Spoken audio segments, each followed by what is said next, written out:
우리가 8가지 건강한 생활 양식을 배우고 있는데 오늘은 물에 대해서 한번 보겠습니다. 사실 우리 몸은 물로 구성되어 있죠. 물이 부족하면 탈수 현상을 일으킵니다. 그리고 심지어 생명의 위험까지 느낍니다. 그래서 물은 생명입니다. 우리 몸의 모든 기관도 물로 되어 있습니다. 우리 몸의 이 기관 가운데 물이 가장 많은 부분은 어딜까요? 우리가 생각할 때는 혈액이라 생각하잖아요. 근데 보니까 혈액보다도 더 물이 많은 곳은요, 눈이야, 눈. 눈이 95%예요. 와, 엄청나죠?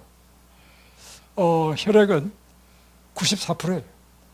거의 물로 된 혈액보다도 더 많은 것이 눈의 눈이라는 것입니다. 그래서 당뇨병 환자가 일어나는 합병증 가운데 하나가 뭐냐면 이 시력을 잃죠. 그만큼 이 눈은 아주 섬세한 미세혈관으로 되어 있는데 이 모세혈관이 당뇨로 인해서 피가 끈적끈적해지면 막혀버린다는 것입니다. 그래서 우리는 물을 많이 마셔야 됩니다. 우리 자신이 물통이야, 물통. 물을 담은 것이 물통이 아니겠습니까? 물은 체액의 균형을 유지하죠. 그리고 체온 조절을 합니다. 그래서 더우면 막 땀을 흘리잖아요. 그리고 추우면 이게 땀을 이게 오히려 흘리지 않고 이게 보관하고 있죠. 체온 조절을 하고 또 혈압을 유지하고, 또 물은 노폐물을 제거합니다. 여러분이 물을 많이 마셔야 되는 이유는 우리 몸에 있는 독소를 제거하는 가장 좋은 방법은 물로서 씻어내는 물청소입니다. 그리고 산소를 운반하고 영양소 운반하는 것도 다 혈액으로 하잖아요. 혈액은 다 물이란 겁니다. 그래서 이 물은 우리 몸의 모든 세포에 산소와 영양분을 공급하는데 아주 중요한 역할을 한다. 그리고 이 소화액도요, 다 물입니다. 사실은 하루에 소화액 나오는 걸 보니까 엄청나게 많더구만. 근데 그것을 우리가 다 물로 채우지 않는 이유는 다시 흡수해서 재사용하기 때문입니다. 근데 이 소화액이 하루에 7리터인가 엄청나게 많이 나와요. 우리 2리터 먹는 것도 힘들죠. 7리터나 나온다는 것입니다. 엄청나게 많이 나오더라고요. 그러니까 우리 몸의 모든 신진대사의 기능에 다 뭐로 한다는 겁니까? 물로 한다는 것이죠. 그리고 면역력을 강화시키는 것, 면역물질 운반 및 분비도 이 물과 관계 있는 것입니다. 그래서 감기 걸렸을 때 감기를 낫는 제일 좋은 방법은요, 따뜻한 물을 계속 마시면요, 감기 빨리 낫습니다. 다음에 이 노화를 방지하는 것도 물이 하는 거죠. 피부 탄력. 그래서 여러분 피부 유지를 위해서라도 물을 많이 드시기 바랍니다.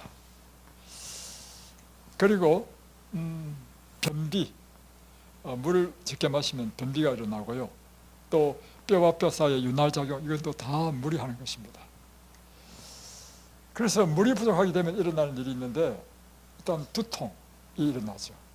그리고 집중력이 떨어지고, 피부는 건조해지고, 또 근육의 경련이 일어날 수 있고요, 관절염이 생길 수 있습니다. 그리고 면역력이 저하고, 또 방광염, 방광암, 특별히 수분이 결핍하게 되면 신장요로, 결석이 생깁니다. 제가 지난번에도 얘기했지만 30대 중반 때예요. 밤에 잠을 자는데 엄청 배가 아픈지 허리가 아픈지 어디가 아픈지는 모르겠지만 엄청 아픈 겁니다. 이건 아픈 걸 말로 표현할 수 없을 만큼. 와, 결석은 엄청 아픕니다. 나는 처음 결석을 안 알아봤기 때문에 이게 어디서 아픈지도 모르고, 그래서 저는 이제 밥 먹은 게, 저녁 먹은 게 체한 줄 알고 이제 따는 사람 있잖아요. 12시에 우리 집사님, 근처 사실 집사님 불러가지고 좀 따달랬습니다. 손과 발을. 손과 발을 다 따도 이 통증이 안 없어져. 그래가지고 이제 제가 급히 이제 차로 몰고 이제 의정부 백병원에 갔습니다. 갔는데 그러니까 통증을 제거하는 진통제 주사를 줬어요. 그런데 그 사람이 내 병이 결석인지 몰랐어. 진통제 주사 맞아도요, 결석은요 안 없어져. 통증이 안 없어져. 이야, 그래가지고 도저히 못 참, 야간 당직하는 의사였습니다. 그래서 도저히 못 참아도 다시 이제 삼성의료원, 옛날에 위생병원이죠. 그 한 20분, 25분이거든요. 얼마나 아픈지. 저는 그 다니엘 5장에 보면 그 벨사살 왕이 두 물이 부딪혔다는 거잖아요. 내 의지와 관계없이 두 물이 부딪히는 거라. 그리고 그뿐만 아니라 이빨이요, 딱딱딱딱 부딪히는데, 세상에, 내가 안 하려고 해도 안 할 수가 없어. 이빨이 딱딱딱 부딪히고, 이 20분이 얼마나 긴지. 와, 정말. 죄송합니다. 지금 이 중요한 순간에.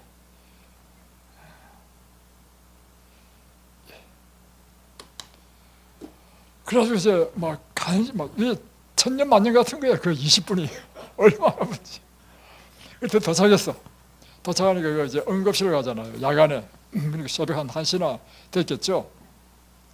그 수간 의사가 딱 맞이했어요. 수간 의사가 딱 보더니만 결석이네. 그러면서 주사를, 결석에 맞는 주사는 달라요. 진통제를 딱 맞으니까 그때 잠이 쫙 들었어요. 그래서 제가 늘 하는 말이 있습니다. 삼성의료원의 간호사는 의정부 백병원의 의사보다 더 낫다. 그래가지고 이제 결석이 걸렸으니까 결석이 이제 수술해야 되잖아요. 우리 병원에 입원했습니다. 입원해가지고 이제 사진 찍으니까 요로 결석인 거라 딱 소리 있어요. 보여요. 그리고 요즘은 이제 그 뭐 레이저로 깬다더라고요. 그래서 이제 수술 날짜를 딱 잡아놓고. 그런데 이제 그 전날에 우리 교인들이 예배를 마치고 이제 저를 방문 왔습니다. 제가 늘 교인들 아픈 사람 방문 가다가 방문을 받으니까 기분이 얼마나 좋은지. 막 전 교인들이 다 와서 전 교인들이. 그거 너무 기분 좋은 일이다. 그래서 이제 했는데 온 사람들마다 내가 결석이라니까 각자 뭐 처방이 다 있더구만 사람들마다. 그러니까 병은 한 가지인데요. 약은 너무 많은 거라. 예, 맞아요. 근데 이제 그 중에 이제 어떤 분이 이런 말을 하는데 맥주를 딱 마시고 들고 뛰면 결석이 빠진다는 거예요. 많은 처방 중에 그것이 딱 들어왔어요. 그래서 내가 목사니까 이제 맥주는 못 먹고 대신에 물을 마셔야 되겠다. 그래가지고 제가요 아침에 일어나자마자 물을 잔뜩 마셨습니다. 잔뜩 마시고 뒷산에 이제 미션병원 뒤에 산이 있단 말이에요. 운동하는 데 있어. 그곳에서 막 뛰고 뛰었습니다. 막 이렇게 막 PT 체험도 하고 막 뛰고 이제 하니까 소변이 마려워. 그래서 또 급하게 마저 우리 방에 들어가서 소변을 딱 넣는데요. 쨍그랑 결석에 빠졌어. 그리고 그 다음날 이제 수술하고 이제 사진 하나 딱 찍는데 우리 결석이 없어졌어. 퇴원했습니다.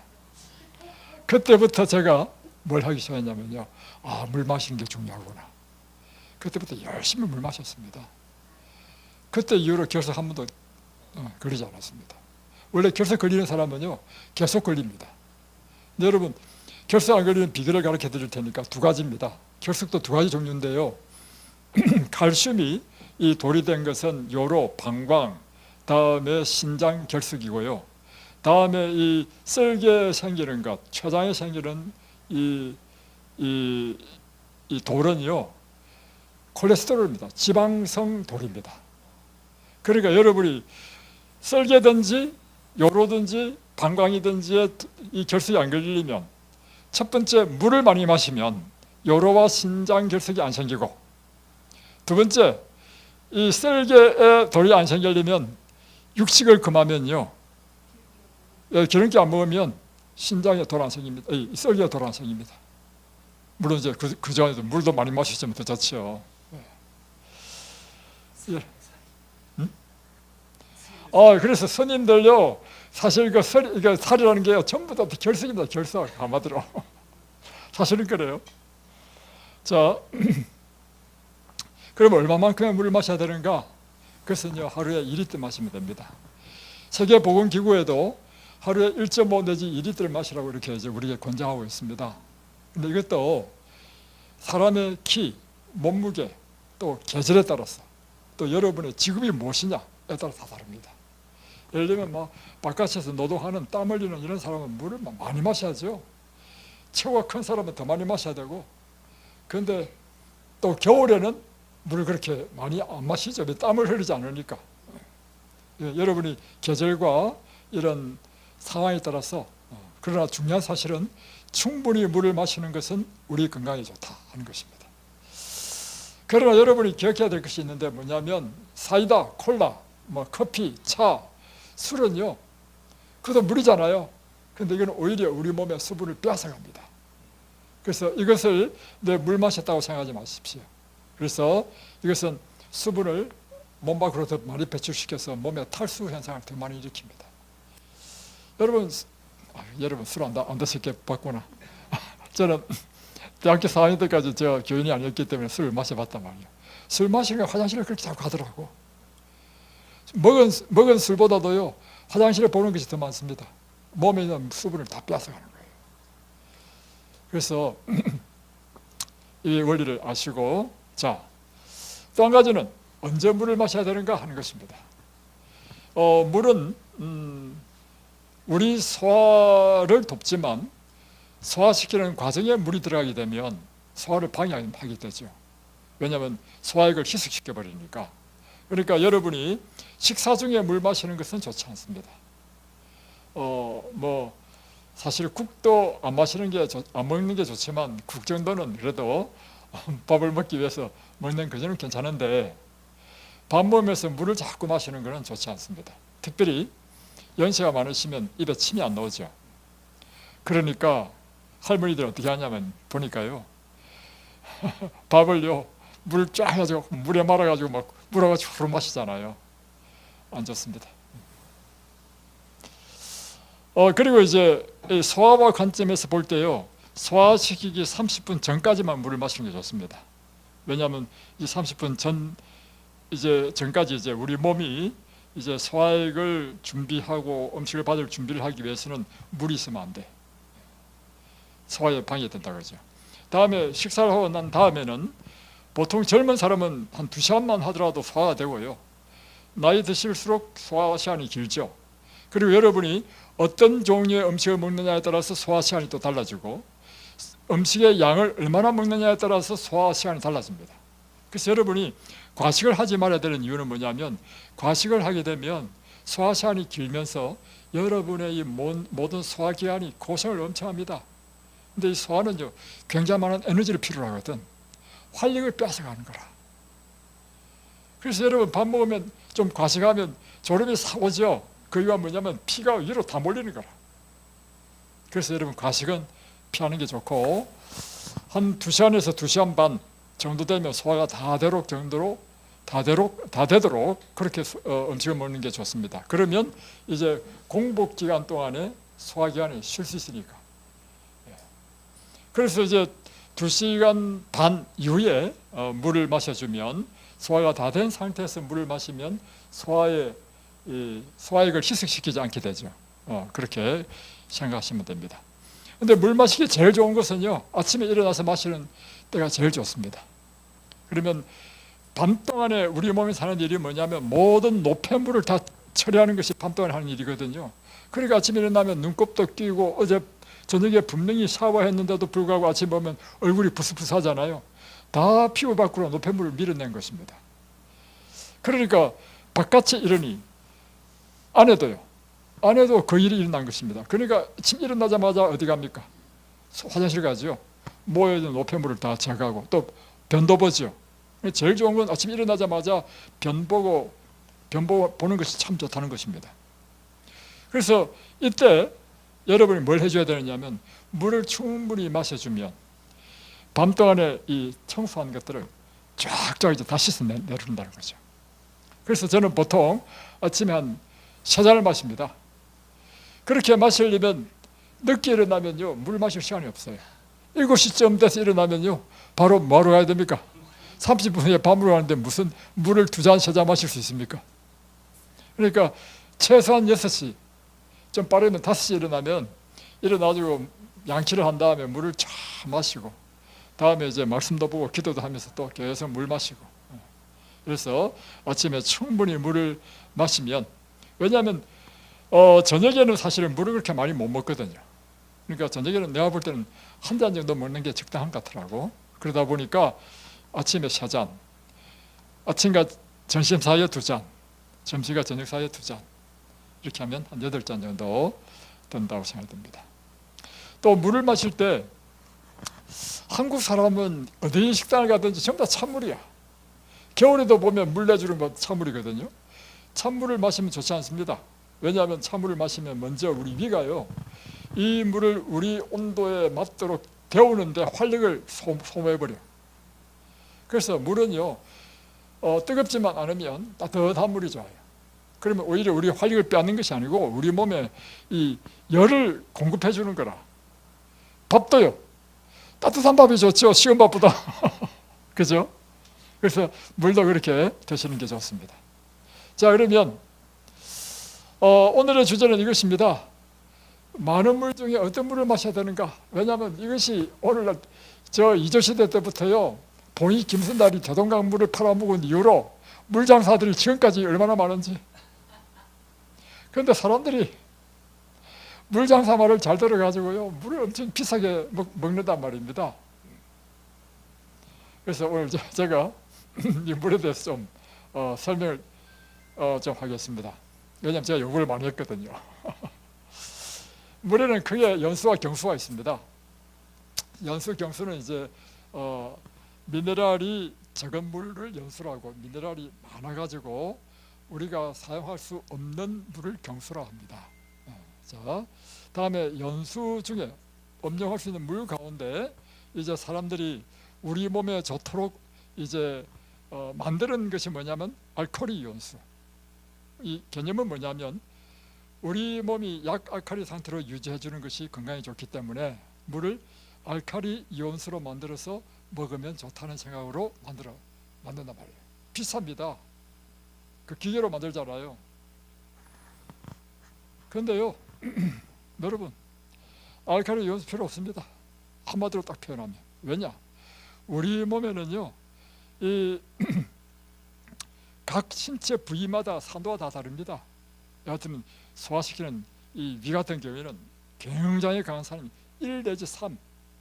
그러니까 여러분 옛날에 생선 먹다가 가시채로 넘겨도 문제 없죠? 위에 다 녹아버리는 것입니다. 그러니까 부위마다 산도가 다 달라요. 그래서 우리 몸에는 항산성을 유지하기 때문에 뭐 음식도 사실은 산성 음식, 알칼리 음식 하지만 들어오면 우리 몸에서요, 산성 없이면 칼슘을 뽑아내서라도 우리 몸에 유지하는 그 적당한 알칼리의 상태로 만들어줍니다. 이게 항산성이거든요. 그래서 특별히 알칼리 이온수가 우리에게 필요한 것이 아니고, 다음에 수소수, 파동수, 다음에 해양심층수. 왜 해양심층수냐? 미네랄이 제일 많거든. 예를 들면 우리가 채소와 해조류 가운데요, 모든 종류의 풍부한 미네랄이 제일 많은 것은 해조류입니다. 일반적인 채소보다도. 그래서 우리가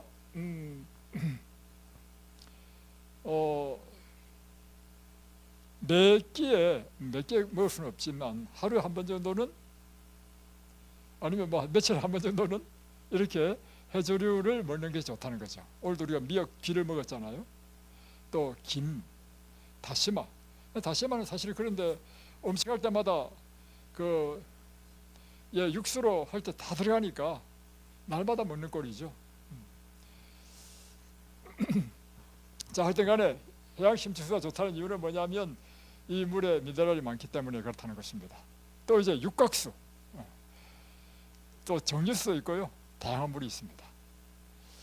자, 그러면 어떤 물이 가장 좋을까? 자, 사실은요, 여러분이 물의 기능, 물을 우리 몸에서 어떤 역할을 사용하는가, 물의 기능을 생각해보면 답이 나옵니다. 물은요, 사실은 체액을 보충하고 체온을 조절하고 대사작용에 필요한 수분을 공급하고 몸의 순환을 돕고 노폐물을 배출하는 것이지, 물을 통해서 영양분을 섭취하도록 되어 있는 것이 아니에요. 여러분, 그걸 아셔야 돼요. 물은 이런 기능을 하고 영양분을 위해서는 뭘 먹고? 음식을 먹는 것입니다. 그런데 자꾸 어떻게 생각하냐면 물을 통해서 자꾸 미네랄을 섭취하려 해. 그래서 물에 미네랄이 없는 물은 좋지 않는 물이다. 그건 잘못됐습니다. 한마디로 표현하면. 다음에 소금에 대해서 이야기할게요. 소금도 소금에 미네랄이 없는 소금은 안 좋은 것이다. 그래서 미네랄이 많은 소금이 좋다. 이렇게 하는데 그것도 그렇지 않습니다. 자, 제가 한번 설명드릴게요. 지난번에 이야기했죠.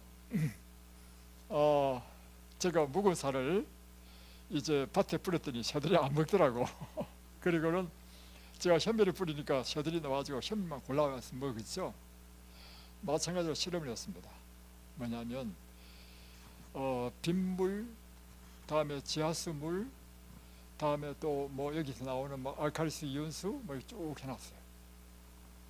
그리고 염소에게요 물을 먹도록 했습니다. 물이 염소가요 이 물 맛보고 저 물 맛보고 쫙 하더니만 어떤 물을 딱 택하느냐면요, 예? 빗물. 네. 왜냐?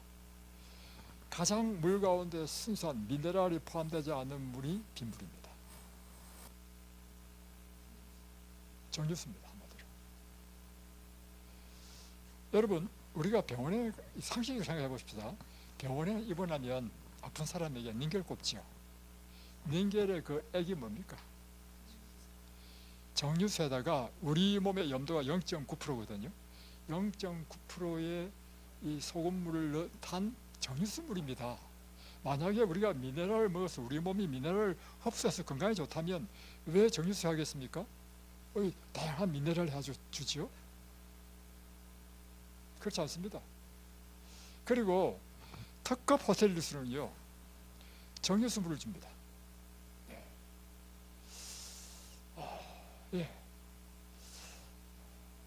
여러분이 물의 역할, 기능을 여러분 이해를 하게 되면 그 답을 알 수 있다는 것입니다. 물에서는요 우리가 영양분을 섭취하는 것이 아닙니다. 자, 우리가 이제 여러분이 동네에 보면 항상 산이 있잖아요. 우리 한국은 거의 좋아, 산이 많아서. 그러면 산마다 가보면 약수터가 있잖아요. 그런데 그 약수터를 이제 뭐 군이나 뭐 시에서 다 관리해 주잖아요. 그런데 어떤 약수터는 먹지 말라고 딱 금지시키죠. 여기도요 원주시에서 와가지고 수질검사 다 해주더라고. 요즘은 40몇 가지, 40몇 가지. 그 40몇 가지에 보니까요 모든 종류의 무기질이라는 게 뭐냐면 철, 구리, 아연 뭐 다 있어. 마그네슘 다 있어. 그다음 뭐 이제 뭐 질소 함량 이런 것이 또 얼마인지 쫙 있는데요. 우리 이든밸리의 물은요 40몇 가지 가운데 딱 한 가지만 걸리고 다 통과했습니다. 그 한 가지가 뭐냐면 농사 짓는 곳은 질소가 있어. 농사 태리가 다 질소잖아요. 그래서 질소가 기준치에 약간 높고 나머지는 다 통과된 거예요. 만약에 여러분 우리가 물에서 이런 영양분을 얻고 미네랄을 얻는다면 어떤 물이 좋겠어요? 각종 무기질이 많은 물이 더 좋지. 그런데 국가에서는요 그건 나쁜 물이라는 거라. 또는 여러분 생수 살 때 뭘 삽니까? 제일 좋은 물로 뭘 사죠? 삼다수. 삼다수보다 더 좋은 게 사실 정유수입니다. 그래서 왜냐? 삼다수가 이 물 안에 있는 이 무기질이 제일 적어요. 딱 측정하는 기계가 있거든요. 측정해 보니까 제일 적어. 그러니까 삼다수 좋은 게요. 우리 정수기 있죠. 정수기 정수 딱 한 거요 0.3인가 이렇게 나와. 0.2인가 0.3. 그런데 삼다수를 해보니까 0.3이라고 하십시다. 정확한 3인지 0.3인지 모르겠어.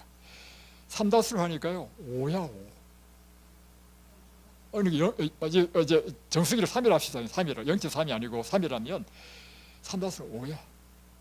나머지 이제 평창수 해봤단 말이에요. 평창수는 뭐 해봤단 말이에요. 150, 200 나와요. 200.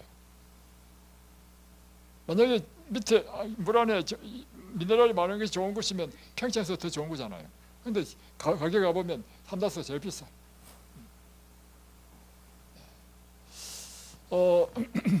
그래서 여러분 우리가 이걸 또 아셔야 됩니다. 뭘 아셔야 되느냐면, 자,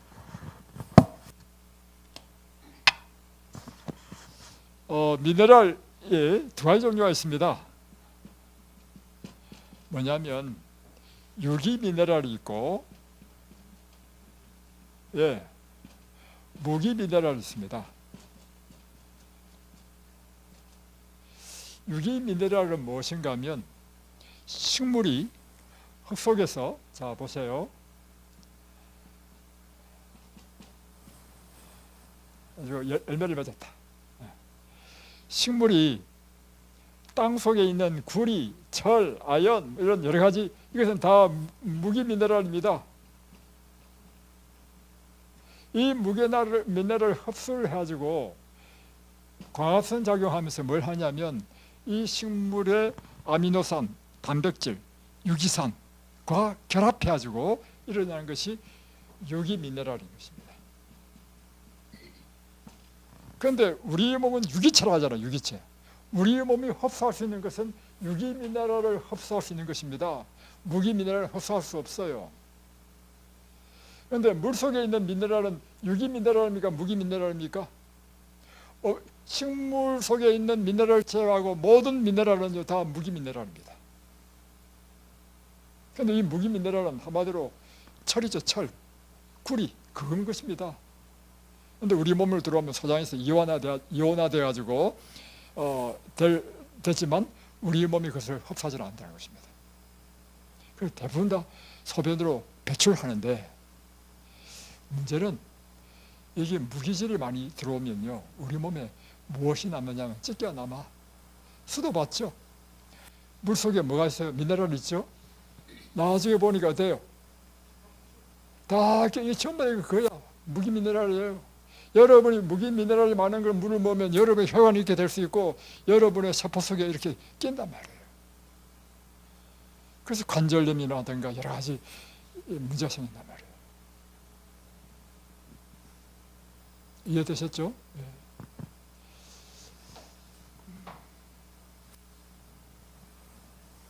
그래서 우리는 이 미네랄을 식물에서 섭취해야 됩니다.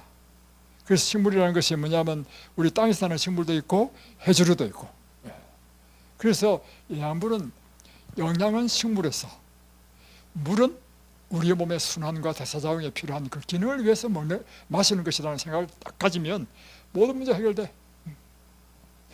쓸데없이 육각수 사 드시지 마십시오. 그래서 제일 좋은 물은요, 정류수고, 그것보다 좀 못하지만 정류수가 거의 가까운 것이 우리가 이제 정수한 물. 정수도요,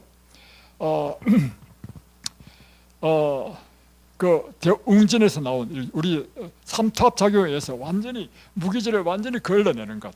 일부러 그걸 설치했습니다. 우리 지금 그것은요, 삼투압에 의한 정수기입니다. 다음에 이제 소금에 대해서 한번 이야기해 보겠습니다.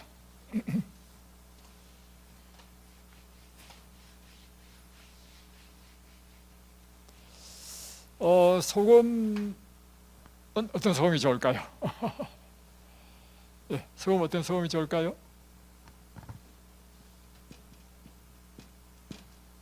소금 종류가 많더라고 보니까. 천일염이 대표적인 것이고, 정제염, 다음에 또 소금에로서 암염, 돌에서 나는 거, 암염. 제 딸이 지난번에 외국에서 돌아오면서 히말라야 무슨 소금이 있더라고. 핑크 솔트, 맞아. 핑크 솔트. 또 여러분이 이제 좋아하는 죽염 있고요. 이 죽염이 사실 용융염 중에 하나죠. 뜨거운 불에 가열해가지고 액체로 만든 다음에 다시 이제 고체화된 것. 자, 주로 사람들이 천일염을 좋아합니다. 그 이유는 천일염에 무엇이 많기 때문에, 미네랄이 풍부하기 때문에. 이것도 여러분의 마음적으로만 좋은 것입니다. 천일염에 있는 무기질, 미네랄도 무기 미네랄이겠습니까? 유기 미네랄이겠습니까? 무기입니다. 그러나 이 정도 먹어가지고 뭐 별로 몸에 피해가 없기 때문에 뭐 관계없지만, 그래서 간수 빼는 이유가 뭐예요? 간수 빼는 것이 무기질 가운데 마그네슘을 빼는 것입니다. 자, 정제염은 순수한 소금입니다. 뭐 한주에서 나오는 이런 거. 근데 사실은 소금의 역할도 마찬가지입니다. 소금에서 우리가 미네랄을 얻는 것이 아니고요, 소금에서는 맛을 내는 것이 목적이죠. 다음에 우리의 전해질 농도를 이제 맞추고, 소금이 하는 역할이 많습니다. 그래서 소금기가 부족하면 사람이 메가리가 없습니다. 그래서 소금을 무염식 저는 반대합니다. 그렇다 해서 또 소금을 너무 짜게 먹는 거 반대합니다. 소금 짜게 먹으면 고혈압 생기고 여러 가지 문제가 생깁니다. 그래서 뭐든지요, 여러분, 이 원리가 뭐냐면 8가지 건강 원칙 가운데 제일 중요한 게 뭐냐면 절제야. 모든 것이 적당하게. 자, 이제 죽염은 뭐 이런 게 다 똑같은 거예요, 사실은. 이건 별 의미가 없고요. 괜히 비싸게 먹지 마십시오. 우리 장로님은 또 순진해가지고 어디 갔더니만 소금, 요만한 소금에 뭐 6만 원인가 5만 원 하더래. 얼마나 좋으면 이렇게 비쌀까 아주 사서 드셨는데, 그거 먹으니까 오히려 막 심장이 벌렁벌렁 뛰고 이상해가지고 안 먹는다는 것입니다. 무슨 소금 요만큼 5만 원입니까? 본인 김순달 뿐만 아니라 요즘은 또 소금 장사들이 생겨가지고 참 이거 정말 큰일이야. 참, 여러분 아셔야 돼요. 자, 그런데 죽염도 굉장히 비싸죠. 근데 제가 죽염 먹어보니까 맛있더라고. 그래서 기왕이면 죽염 먹겠대, 사실은. 근데 비용이 너무 비싸. 그런데 죽염은 사실은 천일염보다는 좀 좋습니다. 왜 그런가 하면 고온에 태워버리기 때문에 모든 불순물들이 다 제거된 거라. 그래서 좋은 거지요. 죽염에서 무슨 뭐 영양분을 주고, 그거 아닙니다, 여러분.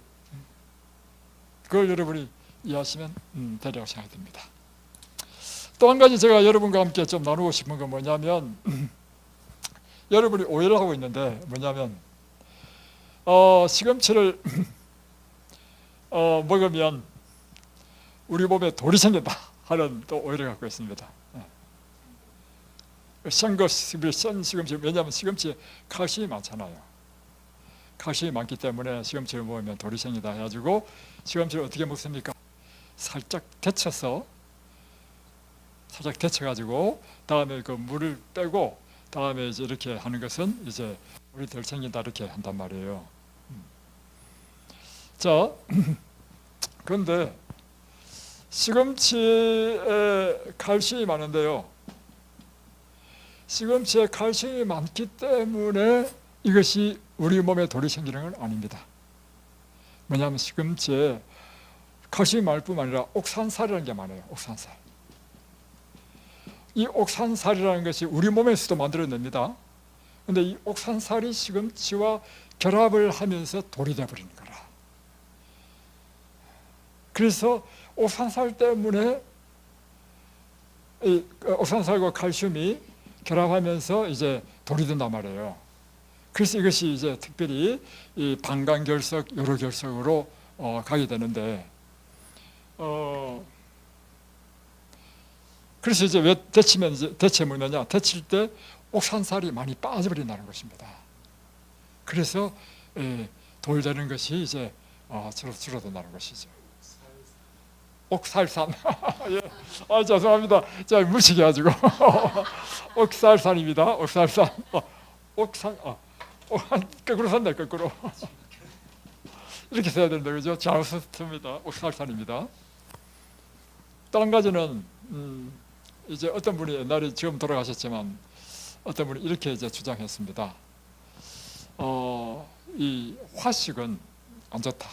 왜냐? 채소를 다 생으로 먹어야 된다 이렇게 주장하시는 분인데, 왜냐하면 불을 가하면 이 야채 속에 있는 이 칼슘 같은 것이 석회화된다는 것, 석회로 바뀐다는 것입니다.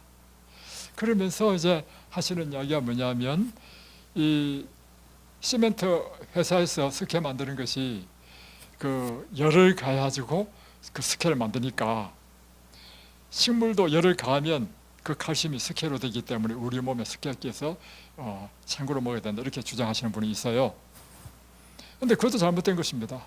왜냐하면 아까 이야기한 것처럼 식물이 땅에서 무기 미네랄을 흡수해가지고 이제 열매를 맺잖아요. 이 속에 무엇이 들어있겠습니까? 이것이 바로 이제 무기가 뭐로 바뀌었어요? 유기 미네랄로 바뀐 것입니다. 이 유기 미네랄 바뀔 때 어떻게 바뀌느냐면 유기 미네랄은 무기 미네랄이 무엇과 결합하냐면 그 탄소 동화작용을 통해 가지고 단백질과 결합할 때 유기 미네랄이 되는 것입니다. 그리고 아미노산 또는 유기산 이와 같은 것이 결합할 때 유기 미네랄이 되는데요. 이 유기 미네랄은 불로 아무리 가해도 유기가 무기로 되지 않아. 그러니까 우리 식물에 있는 칼슘이라는 것은 유기 미네랄이기 때문에요. 그래서 뭐 가열한다 가지고 갑자기 뭐 석회화되고, 석회는 무기거든요. 유기 미네랄이 무기 미네랄 바뀌는 일이 없습니다. 이해되시나요? 그래서 이런 오해를 여러분 푸시고 다시 한번 총체적으로 정리합니다.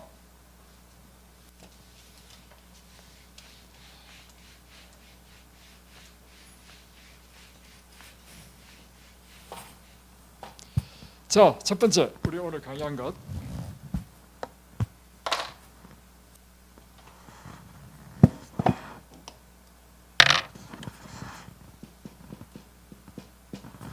물에 대해서 했죠. 물은 그 기능이 우리 몸의 신진대사에 반드시 필요한 것이다. 체온을 조절하고 혈압을 조절하는 것이다. 그리고 우리 몸의 면역 기능을 돕는 일을 한다. 그래서 물은 굉장히 중요하다. 물은 하루에 얼마를 마셔야 된다? 1리터를 마셔야 되고, 물은 언제 마셔야 된다? 예, 다 배웠죠? 그리고 물은 어떤 물을 마셔야 된다? 제일 깨끗한. 그래서 이 연애시를 보면 어떻게 나오냐면요, pure, soft water 이렇게 표현되어 있어요. 이렇게. 그리고 한국을 번역할 때 어떻게 번역하냐면 깨끗한 물 이렇게 표현했단 말이에요. 이 깨끗한 pure이라는 뜻은 무엇이냐면 미네랄이 적다는 뜻입니다. 순수한 물이라는 뜻입니다. 그러니까 앞으로 봉이 김순달의 유혹에 넘어가지 마시기 바랍니다. 뭐 이온수 물이든지 또 뭐 육각수 물이든지 이런 물이 중요한 게 아니고요, 순수한 물을 먹는 것이 여러분 제일 좋다. 물에 대해서 했고요. 두 번째, 소금에 대해서 했습니다. 소금도 굉장히 중요한 역할을 합니다. 전해질 온도가 떨어지면 사람이 아주 생명의 위험을 느낍니다. 그래서 금식할 때 현기증이 난다면 소금을 드셔야 됩니다. 그리고 또 소금이 좋다 해서 막 음식에 소금을 쳐서 짜게 먹으면 안 됩니다. 뭐든지 적당하게. 예. 그리고 여러분, 소금에서 미네랄을 섭취해야 된다고, 미네랄 먹기 위해서 소금 먹는 건 어리석은 일입니다. 예. 여러분의 영양은 어디서 섭취해야 된다고요? 영양은 음식에서 섭취하는 것입니다. 이것이 하나님의 법입니다. 그리고 여러분이 이제 물론 이런 것도 있습니다. 옛날에 비해서 지금 오늘날 똑같은 채소를 먹고 똑같은 곡식을 먹어도 그 곡식 속에 있는 영양소는요, 옛날에 비해서 현저하게 떨어질 수 있습니다. 땅의 지력이 점점 떨어지니까. 그럼에도 불구하고요, 여러분, 옛날에 영양소가 통계, 일본에서 나온 통계이더라고. 몇십 년 전에 시금치에서 뭐 각 성분을 분석하고 지금 몇십 년 지난 지금의 시금치에서 성분을 분석해 보니까 현저히 떨어졌더라고요. 그럼에도 불구하고, 그래서 이제 유기농을 먹어야 된다는 이유가 뭐냐면 유기농 농산물이요, 그와 같은 영양소가 일반적인 채소보다 훨씬 높다는 것입니다. 그래서 유기농으로 키운 사과는요, 마르면 마르지 썩질 않아. 와, 대단한 거죠. 그래서 이제 유기농이 사실 좋기는 좋아요. 근데 문제는, 여러분 모든 걸 유기농 먹을 수 있나요? 첫 번째 돈이 없고, 두 번째 모든 걸 다 유기농 먹을 수도 없습니다. 그래서 우리는 우리의 형편에 따라서 일반적으로 재배한 음식을 먹을 때 여러분에게 가장 안전한 것은 뭐냐면, 여러분이 모든 걸 채식으로 한다면, 아무리 세월이 지나서 아무리 떨어진다 하더라도요, 가장 건강하고 안전한 영양분과 음식이라고 하는 것입니다. 그리고 채식을 하더라도 여러분이 껍질째 먹는, 왜냐하면 이 유기농에 있는 모든 영양소는요, 다 미네랄 바이타민이거든요. 그래서 여러분이 영양 있는 음식이다, 영양 없는 음식이라는 의미는요, 탄수화물, 단백질, 지방을 의미하기보다는 요즘은요, 그것에 미네랄과 비타민이 풍부한, 이걸 따지는 거라. 그래서 여러분이 탄수화물 아무리 많이 먹더라도 흰밥을 많이 먹잖아요. 탄수화물 보충되죠? 그럼 그것이 무엇이 부족해요? 미네랄과 그 껍질에 있는 미네랄과 비타민이 제거되잖아요. 그러면 밥을 많이 먹어도 이게 배부른 감이 없어. 허기죠. 그런데 여러분, 현미밥을 딱 먹으면 요만큼만 먹어도 든든하죠? 그건 뭐냐면, 우리 뇌에서 뭘 인식하냐면, 미네랄과 바이타민이 충분하면 나는 잘 먹었다, 이런 인식한단 말이에요. 그래서 여러분이 과일도 껍질째 먹고, 다음에 쌀도 현미밥을 먹어야 되는 이유가 뭐냐면, 바로 이 그나마 영양분을 충분히 먹을 수 있는 방법이다. 그리고 비록 지력이 떨어져서 그 채소의 영양분이 떨어졌다 하더라도 여러분이 이렇게 채식을 하게 되면 무병장수합니다. 확신하십니까? 예, 기도하고 마치겠습니다.